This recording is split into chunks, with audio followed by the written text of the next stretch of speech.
में बड़ा हल्ला बुला रहा है आपके आईटीआई में 26 तारीख को क्या है?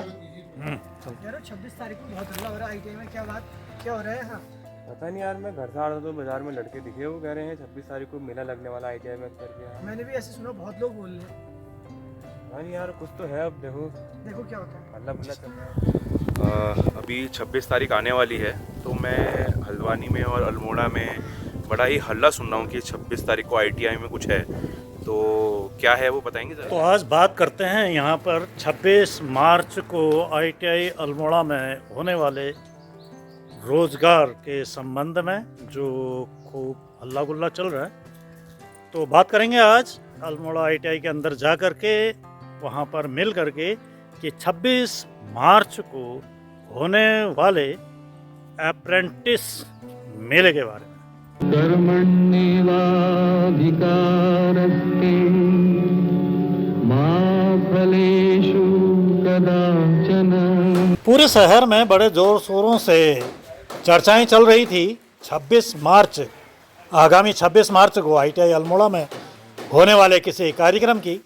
तो इस बात की जानकारी लेने के लिए आज ITI अल्मोड़ा जाकर वहां पर बातचीत की गई ITI के प्रशिक्षु समन्वयक श्री पुष्कर सिंह मेहरा जी से। आप लोगों को भी मालूम नहीं होगा, हाँ, वो 26 मार्च 2025, 26 मार्च 2025 को एक कंपनी आ रही है अशोका लेलैंड करके। अशोका लेलैंड कंपनी यहाँ पर से हमारे कैंपस सिलेक्शन करने आ रही है, जो आपको अप्रेंटिसशिप के लिए यहाँ से ले जाएगी। तो सर्वप्रथम आपको एक थोड़ा सा अप्रेंटिसशिप होती क्या चीज़ है, इसका क्या महत्व है हमारी ट्रेनिंग के दौरान, इससे हमको क्या बेनिफिट होते हैं, इसके बारे में थोड़ा सा मैं प्रकाश डालना चाहता हूँ आपके सामने। अप्रेंटिसशिप एक एक्ट है, अप्रेंटिसशिप एक्ट 1962। एक्ट होने का मतलब क्या होता है, कंपल्सन होता है कंपनीज को। जो भी एक लिमिटेड फॉर्म होती है, कोई कंपनी होती है, वो क्या करती है, अपने उसके जितने भी एम्प्लॉई होते हैं, परमानेंट एम्प्लॉई जो उसके पास होते हैं, उसका 10% वो लोग क्या रखते हैं, अप्रेंटिसशिप रखते हैं। अप्रेंटिसशिप के बच्चों को वो लोग 10%, जैसे 100 है तो 100 में उसको कम से कम मिनिमम 10 बच्चे उसको अप्रेंटिसशिप अपने साथ रखने पड़ेंगे। मिनिमम की तो एक रेंज होती है 7.5 से 10%, फिर आगे को उनकी मर्जी है वो कितना रखना चाहिए। तो सर्वप्रथम हमको इसमें बेनिफिट्स क्या है, जैसे आप लोगों ने देखा होगा, कोई भी जो आर्ट होता है, जो स्किल होती है, जो उसके हाथ में कला होती है, स्टूडेंट के हाथ में, आप लोग यहाँ पर ITI के इन्वायरमेंट में पढ़ रहे हो जो, तो यहाँ पर हमको कंपनी का 100% जो हमारा एक्सपोजर होता है वो नहीं मिल पाता है। कैसे रूल एंड रेगुलेशन होते हैं, कैसे हम लोग वर्क प्लेस में अपना जाते हैं, कैसा बिहेव वहाँ पर करना होता है, कैसे फिर हम अपनी स्किल को इन्हेंस कर सकते हैं, कैसे हम अपनी स्किल को आगे बढ़ा सकते हैं। तो वहाँ पर क्या हो रहा होता है कि एक तो रियल प्रोडक्शन वहाँ पर हुआ रहता है। रियल प्रोडक्शन वहाँ पर हो रहा होता है, तो आप पहले तो देखते हैं कि किस इन्वायरमेंट में कैसे कैसे काम होता है। फिर वहाँ पर जो कारीगर होता है वो स्किल कारीगर होता है, एकदम निपुण कारीगर होता है, क्योंकि वहाँ ट्रेनिंग्स तो नहीं होते, सीखने वाले तो वहाँ पर नहीं होते हैं। वो लोग क्या करते हैं, जो भी माल बनता है वो फिर बाजार में जाता है। तो वहाँ पर जो स्किल्ड कारीगर जो वहाँ पर होता है, उसके साथ आप लोगों को भेजा जाता है 2-2, 4-4 के ग्रुप में। हमारे जब मैंने किया था तब तो ये होता था, आजकल तो अब पता नहीं क्या होगा। तो जो काम कर रहा होता है आप उसको डीपली उसका ऑब्जर्वेशन करते हैं, वहाँ पर कैसे काम कर रहा है अगला आदमी, फिर मेरे को फ्यूचर में ऐसे करना है। तो रियल जो वर्क प्लेस में जो रियल हमको काम का जो अनुभव होता है, हम एक तो देख रहे होते हैं, फिर उसके साथ साथ उसका फॉलो भी करते हैं, उनको देखते हैं उनको कैसे करना है, फिर हम भी उसको करते हैं। तो इससे हमारी कुशलता जो होती है, आप यहाँ पर जो भी सीखते हैं उसका 100% इम्प्लीमेंटेशन तो वहाँ करते हैं, साथ साथ आपको और भी वहाँ पर इनहेंस आपकी जो भी कला है, निपुणता है, या आपकी जो स्किल है वो क्या होगी, ग्रो होगी। ऐसा करते करते आप 1 साल की जो ये अप्रेंटिसशिप होती है, इसमें क्या हो जाएगा, आप 1 साल के बाद खुद ही प्रोडक्शन देने लायक हो जाओगे, मशीनों में कैसे काम करना है, कैसे प्रोडक्शन निकालना है। तो जब आप कहीं पर रिक्वायरमेंट होती है, चाहे उसी कंपनी में हो या कोई दूसरी कंपनी में, तो आपको प्रेफरेंस मिलेगा कि पहले अप्रेंटिसशिप वाले लड़के को अपॉइंट करें। फिर वेजेस का भी वहाँ पर प्रॉब्लम होता है, जो एक नया लड़का होता है उसको वेजेस कम मिलता है, क्योंकि वो अकुशल होता है। उसको काम का एनवायरनमेंट मालूम नहीं, उसको काम करना ढंग से आता नहीं, तो उसको तनख्वाहें कम मिलेंगी। एक अप्रेंटिसशिप किया हुआ लड़का होगा तो उसको क्या होगा, काम सीखेगा, वो काम का वो सीख चुका होगा तो उसका स्वतः ही उसकी जो सैलरी है या जो भी उसका वेजेज है वो बढ़ भी जाएगा। समझ में आ रहा होगा आपको? आप लोगों ने देखा है यहाँ पर कहीं ऐसा होता होगा, कहीं आपने चारों ओर आपके इन्वायरमेंट में ऐसा कहीं तुमने अप्रेंटिसशिप के जैसे इंटर्नशिप भी कहते हैं मेडिकल की भाषा में हम लोग, एक डॉक्टर होता है 5 साल लगते हैं ना एमबीबीएस बनने में। एक तो सब उन लोगों को क्या होता है, एक तो क्लासें चलती हैं साथ साथ, वो वहाँ पर आप लोग यहाँ मेडिकल कॉलेज में जाएंगे नीचे कहाँ बेस में, तो आप देख रहे होते एक ही डॉक्टर एक होता है, आप पहचान नहीं पाते, इसमें 3-4 लोगों की टीम बैठी रहती है। एक जो उनका एचओडी होता है वो बैठे रहते हैं, या जो निपुण जो कुशल डॉक्टर होते हैं वो होते हैं, उनके साथ 3-4 वो लोग ट्रेनिंग डॉक्टर होते हैं। मान लिया हड्डी वाला है, वो हड्डी तोड़ रहा होता है तो उसके ऑब्जर्वेशन वो भी करता है, वो भी देखता है वो कौन सी उसके लिए प्रिस्क्रिप्शन, वो दवाओं को लिख रहे हैं, वो क्या प्रिस्क्रिप्शन दे रहे हैं उनको, वो उनको फॉलो करते हैं। धीरे धीरे उनको पता चलता है कि भाई ये बीमार होकर आया है, ये दवा इसको प्रिस्क्राइब की गई थी, यानी कि इस बीमारी में ये दवा लगती है। इस प्रकार से वो क्या हो जाते हैं, अपने निपुण हो जाते हैं। इसका बहुत बड़ा बेनिफिट है हमारे स्किल के क्षेत्र में, क्योंकि ये नॉर्मल काम तो नहीं, हर कोई आदमी तो कर नहीं सकता है। प्रोडक्शन जब देते हैं, कोई भी कंपनी में कोई भी माल बनाती है, उसका बहुत सारा खर्चा उसमें लगा रहता है। रॉ मटेरियल आता है, कंपनी सेटअप होता है, मशीनरीज होती है, इलेक्ट्रिसिटी होती है, फिर व्यापार जो बाजार में जो मांग होती है उसका अनुरूप उसको सामान बनाना पड़ता है। वो अरे किसी भी आदमी को तो वहाँ बैठाएगा नहीं, केवल उसी आदमी को उस मशीन को हैंडल करने देगा जो निपुण होगा। इसलिए हमको निपुणता लाने के लिए अप्रेंटिसशिप की बहुत नितांत आवश्यकता है। केवल ITI कर दी हमने, हमको जॉब मिल जाएगा जरूरी नहीं है। कई को तो मिल भी जाती है, लेकिन एट द सेम टाइम यदि आप क्या कर लोगे, अप्रेंटिसशिप कर दोगे तो ये आपके लिए बहुत ही यूजफुल होने वाला आगे जाके, काफ़ी आपको ये सहायता करेगा। ये समझ में आ गई। इसके अलावा जो ये अशोका लेलैंड है, अशोका लेलैंड हिंदुजा ग्रुप्स का ये एक फर्म है। हिंदुजा ग्रुप आप लोग जानते नहीं होंगे, जैसे अभी अडानी अंबानी से तो आप लोग वेलफेयर होंगे, अच्छे से जानते होंगे, इनको अवेयर होंगे इनके बारे में। लेकिन हिंदुजा ग्रुप भी बहुत बड़ा ग्रुप है। इनके 2-3 सेठ लोगों का नाम श्रीचंद हिंदुजा, गोपीचंद हिंदुजा करके 2-3 भाइयों को तो मैं भी जानता हूँ, क्योंकि मैं भी हमारे भी कोई इनके मित्र रहे थे।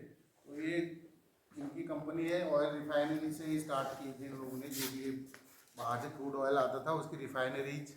या अशोका लेलैंड करके ट्रक चलती बड़ा, देखा होगा आप लोगों ने। पहले से जो अभी हैवी गाड़ियाँ ये बनाते थे, बहुत कम इनके इस्टेब्लिशमेंट थे, एक साउथ में बनवा हुआ, मतलब आपको पूरा ऑल ओवर इंडिया इनका अच्छा जाल भी चुका है। यही हमारे पंतनगर में भी इनकी एक यूनिट है गाड़ी की, और बहुत अच्छी ये कंपनी है। ये आ रही, जिसको भी इसमें मौका मिलता है आप लोग स्वतः इसमें पार्टिसिपेट कीजिए। जो भी आपकी जानकारी में हो, आपके गाँव में, घर में, पड़ोस में रिश्तेदार, कोई आपके सीनियर स्टूडेंट, इसको आप सब जगह फैलाएंगे। ठीक हो गया? अब आप लोग यदि कोई क्वेरीज किसी को है तो आप लोग उसको क्लियर कर सकते हैं 1 by 1। यदि आपके कोई क्वेश्चन है तो आप लोग उठ के हमसे पूछ सकते हैं कि इसमें क्या होना है, क्या होना है, क्या नहीं। ठीक है, आप बताइए, आपको क्या परेशानी है, क्या पूछना चाह रहे हैं आप? सर मेरा सवाल ये था कि इसमें कोई पर्टिकुलर एज लिमिट है, या फिर इसको कोई भी फ्रेशर या जिसने कंप्लीट कर रखी है ITI वो कर सकता है? ठीक है, बैठिए। इसमें ऐसा है जो इसमें हर कंपनी का अपना अपना रूल एंड रेगुलेशन है। मोस्टली इसमें जो अशोका लेलैंड वालों ने मांग रखा है, ये जो हम इन लोगों का जो यहाँ पर प्लेसमेंट होना है, इन लोगों ने एक डेट हमको दे रखी है कि जो भी इसमें पार्टिसिपेशन करना चाहते हैं उनकी एज 1 अक्टूबर 2025 को 22 वर्ष तक होनी चाहिए, यानी कि 22 से ऊपर वालों को यहाँ पर नहीं लिया जाएगा। 1 अक्टूबर 2025 को, ये डेट याद कीजिए आप, 1 अक्टूबर 2025 को 22 की एज से बड़ा नहीं होना चाहिए इसको। ठीक हो गया? हाँ, आप किसी से आप पूछ रहे थे? सर मुझे पूछना था कि 26 मार्च को जो अप्रेंटिसशिप होने वाली है उसमें कोई भी जिले के वो छात्र आ सकते हैं? जी हाँ, अच्छा क्वेश्चन है। इसमें कौन कौन से एरिया के लोग इसमें पार्टिसिपेट कर सकते हैं? ये ओपन टू ऑल है, पूरे उत्तराखंड के लोग इसमें छात्र इसमें पार्टिसिपेट कर सकते हैं। कोई भी जिला हो, चाहे अल्मोड़ा हो, पिथौरागढ़ हो, नैनीताल हो, या कोई गढ़वाल के हों, तो इसमें कोई भी आके अपना पार्टिसिपेशन कर सकता है। ठीक हो गया? हाँ, और आप? सर मैंने सुना है क्या कहते हैं 1 साल अप्रेंटिसशिप के बाद वो निकाल देते हैं कंपनी से। अप्रेंटिसशिप में निकालने वाली बात जहाँ तक है, इसमें ये है, देखो अप्रेंटिसशिप जैसे आप यहाँ ITI कर रहे हैं, 2 साल के बाद आपको एक सर्टिफिकेट यहाँ से मिलता है, तो 2 साल के बाद कंटिन्यू तो हम आपको नहीं कर सकते हैं यहाँ पर ITI में जैसे आपका होता है। तो इसी प्रकार अप्रेंटिसशिप 1 साल का वो कोर्स है, एक ट्रेनिंग कोर्स है, वो 1 साल का उसका ड्यूरेशन रहता है। लेकिन आप लोगों को इसमें ये चीज़ दिखाएगा कि जहाँ पर कंपनी होती है, कंपनी को क्या होता है, ऐसे मास की ज़रूरत होती है, ऐसे स्किल्ड वर्करों की ज़रूरत होती है जिसके हाथ में कला हो या निपुणता हो, या जो अपना कला वहाँ दिखा रहा होता है। यदि आप वेल पंक्चुअल होंगे, अच्छा काम करेंगे, तो वो कंटिन्यू भी आपको आगे कर सकते हैं। अदरवाइज अप्रेंटिसशिप केवल 1 साल की ही होती है। 1 साल के आखिरी में जैसे यहाँ पर टेस्ट होता है आपका at the end of 2 year या फर्स्ट ईयर, 2 साल के आखिरी में आप लोगों को क्या होता है, यहाँ पर पेपर होता है ना, वहाँ भी एक टेस्ट होता है, उसका भी NCVT का सर्टिफिकेट मिलता है। अप्रेंटिसशिप शिक्षुता बोलते हैं इसको, क्या बोलते हैं इसको, राष्ट्रीय शिक्षुता प्रमाण पत्र वहाँ से जारी होता है। आपके पास एक ITI का सर्टिफिकेट होगा, एक अप्रेंटिसशिप का भी सर्टिफिकेट होगा। ठीक है ना? वो सर्टिफिकेट कोर्स है, वो नॉर्मली ये कोई नौकरी नहीं है। इसमें एक स्टाइफंड मिलता है आपको, आपकी जो कंपनी जिस दौरान आप लोग क्या करते हो, अपना ट्रेनिंग करते हो, उसमें रहन सहन के लिए नॉर्मल सा एक वेज मिलता है आपको, 15,000 कुछ है शायद यहाँ पे अशोका लेलैंड में। तो उसमें कुछ कंट्रीब्यूशन कंपनी की तरफ से मिलता है, कुछ सरकार की तरफ से मिलता है। 1 साल के एंड में आपको एक सर्टिफिकेट पेपर होगा, पेपर होने के बाद आपको एक सर्टिफिकेट जारी किया जाएगा, और जहाँ तक आपकी निपुणता ही वहाँ पर देने की उनकी अपनी वो होती है, गोल होता है। वहाँ पर आप अच्छे से सीख गए तो आप फिर कहीं दूसरी कंपनी या उसी कंपनी में सरकारी विभागों में कहीं भी उसके बाद आप पार्टिसिपेट कर सकते हो। 1 साल का आपका वो एक्सपीरियंस भी माना जाता है, और एक सर्टिफिकेट भी आपको वहाँ पर प्रोवाइड किया जाता है। ठीक हो गया? ठीक। और कोई? हाँ, आप पूछ रहे हो सर, क्या इसमें किसी भी ट्रेड के विद्यार्थी अप्लाई कर सकते हैं? जी हाँ, ये जो ट्रेड की बात यहाँ पर आई, इसमें भी बहुत छात्रों में कंफ्यूज रहता है कि कौन से ट्रेड ले जाएंगे, कौन से नहीं ले जाएंगे, हम आए या ना आए, जाएं या ना जाएं। तो यहाँ पर मैं क्लियर कर देना चाह रहा हूँ, तो अशोका लेलैंड आ रही है हमारी 26 मार्च को, उन्होंने कुछ पर्टिकुलर यहाँ पर हमको ट्रेडों के नाम प्रोवाइड किए गए हैं।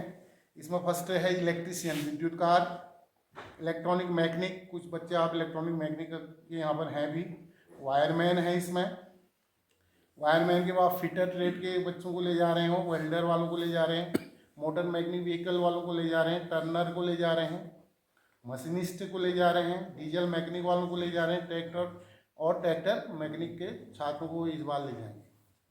ठीक हो गया? ये मैंने ट्रेडों के नाम पढ़ दिए, एक बार फिर मैं पढ़ देता हूँ। इलेक्ट्रीशियन है, इलेक्ट्रॉनिक मैकेनिक है, वायरमैन है, वेल्डर है, फिटर है, motor mechanic, Turner, machinist, diesel mechanic और ट्रैक्टर मैकेनिक। ठीक हो गया? बैठिए। और किसी को? हाँ, बताइए सर। मेरा सवाल यह था कि जो ये अशोका लेलैंड कंपनी आ रही है, तो इसमें किसी भी ITI के छात्र पार्टिसिपेट कर सकते हैं? जी हाँ, मैं एक क्वेश्चन पहले भी आपको बता देता हूँ, ये ओपन टू ऑल है, ऑल उत्तराखंड कोई भी ITI के बच्चे हों, चाहे वो हमारे अल्मोड़ा के हों, JNP के हों, खूंट के हों, या रानीखेत के हों, फिर टनकपुर के हों, या फिर आगे आपके नैनीताल हो, हरिद्वार हो, देहरादून है, कोई भी आगे इसमें पार्टिसिपेट कर सकता है। ठीक है? Thank you sir. हाँ, आपका? सर, मैंने टाटा से 2 महीने का अप्रेंटिसशिप कर रखा है, उसके बाद छोड़ दिया है। मैं जब दोबारा ज्वाइन करूंगा तो अप्रेंटिसशिप जहाँ से छोड़ा है वहाँ से स्टार्ट करूंगा, न्यू स्टार्ट करूंगा? जैसा मैं पहले भी बता रहा हूँ, एक ट्रेनिंग मैनुअल, ट्रेनिंग प्रोग्राम होगा, इसमें ट्रेनिंग होती है। जैसे आपके ITI 1 साल आपने किया, फिर छोड़ दिया, तो आपने बीच में डिसकंटिन्यू कर दिया, तो दोबारा ITI करना चाहो तो फिर से आपको नए सिरे से शुरू करना पड़ेगा। ठीक इसी प्रकार हमको क्या होता है, यदि हमने बीच में ब्रेक कर दिया, अप्रेंटिसशिप में पहले टाटा से कर रहा था या किसी और कंपनी से कर रहा था, यदि हमने उसमें बीच में ब्रेकअप कर दिया है, उसको छोड़ दिया है, तो आप दोबारा करेंगे तो फिर से नए सिरे से आपको पूरा 1 साल उसको करना पड़ेगा। ठीक हो गया? तो हाँ, और यदि किसी के कोई क्वेश्चन है तो आप लोग अभी पूछ सकते हैं। हाँ, बताइए क्या है आपका? सर, जो 26 तारीख को कंपनी आ रही है, इसमें खाली ITI पास आउट हिस्सा ले सकते हैं, या जो अभी ITI कर रहे हैं वो भी हिस्सा ले सकते हैं? जी हाँ, बैठिए आप। जो कंपनी आ रही है, आपको एज लिमिट मांग रही कहाँ पर? अक्टूबर में। इसका मतलब इनका क्या है कि ये पास आउट तो जो है उनको तो ले ही जाएगी। एट द सेम टाइम जो इस साल ये जुलाई में जो एग्ज़ाम होने वाले हैं, जो इसमें अपेयर होंगे परीक्षा में, उन बच्चों को भी ये लोग ले जाएंगे, ठीक है नहीं। जो इस साल पास आउट होने वाले बच्चे हैं, हमारे अपेयर होने वाले बच्चे हैं 2025 में, उनको प्लस जो पास आउट है पिछले 1-2 साल के, उन सारे बच्चों को वो ले जाएंगे, ठीक है। और किसी को? हाँ बताइए आप तरुण। मेरे नोन में कोई है जो ITI पास आउट 2020 में हो चुके हैं, तो क्या वो भी 26 तारीख को इसमें आ सकते हैं क्या? जी हाँ, जी हाँ, आपका ठीक है क्वेश्चन है। जो मैं अभी पहले क्वेश्चन में भी बता चुका हूँ कि जो पिछले बार के जो हमारे बच्चे हैं, 24 के पास आउट पकड़ो या 23 के पकड़ो, 22 के पकड़ो, लेकिन एक ही क्राइटेरिया ये है कि उनकी एज लिमिट 22 के अंदर आनी चाहिए। अक्टूबर 25 को वो 22 साल की उम्र को क्रॉस ना करते हों। ऐसे सारे बच्चे जो 22 साल के अंडर हों, उनने 1-2 साल पहले जब भी आपका ITI पास किया हुआ हो, वो सारे बच्चे इसमें अपेयर कर सकते हैं और वो इसमें भर्ती हो सकते हैं। ठीक हो गया? हाँ, आप भी कुछ क्वेश्चन पूछना चाह रही थी, आप भी बताइए। जो ये 26 तारीख को कंपनी आ रही है, इसमें मैं भी हिस्सा लेना चाहती हूँ, तो क्या कहते हैं, इसमें हिस्सा लेने के लिए क्या प्रोसेस है? ठीक है, देखिए इसमें प्रोसीजर बहुत हार्ड एंड टफ नहीं है। हम लोग जो एडवर्टाइज कर रहे हैं, जो भी हम लोग ने पॉम्पलेट वगैरह बना रखे हैं, इसके साथ साथ एक हम और QR कोड जनरेट करने वाले हैं और एक गूगल फॉर्म वहाँ पर जनरेट करेंगे हम।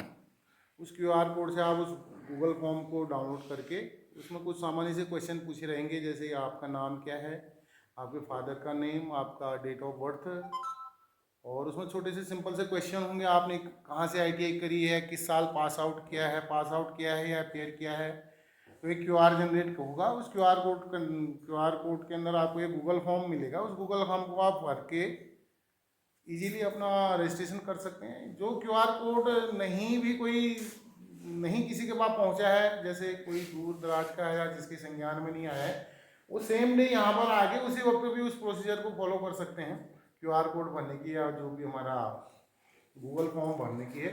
यदि आप पहले से जनरेट करके रखेंगे, अपना रजिस्ट्रेशन करके रहेंगे, तो आपको सहूलियत होगी। आपका रजिस्ट्रेशन हुआ रहेगा तो आप डायरेक्ट आके अपना इंटरव्यू में फेस कर सकते हैं। यदि आप नहीं आएंगे उस दिन, फिर हड़बा तड़बी रहेगी और काफ़ी भीड़ जब रहेगी, तो उसमें फिर आपको उसी वक्त गूगल फॉर्म भरना या रजिस्ट्रेशन कराना थोड़ा टाइम कंज्यूमिंग हो जाएगा। इसलिए आप अपना समय रहते हुए इस गूगल फॉर्म को भर के रखेंगे तो ये हमारे लिए भी और आपके लिए भी ईजी रहेगा। ठीक है क्या?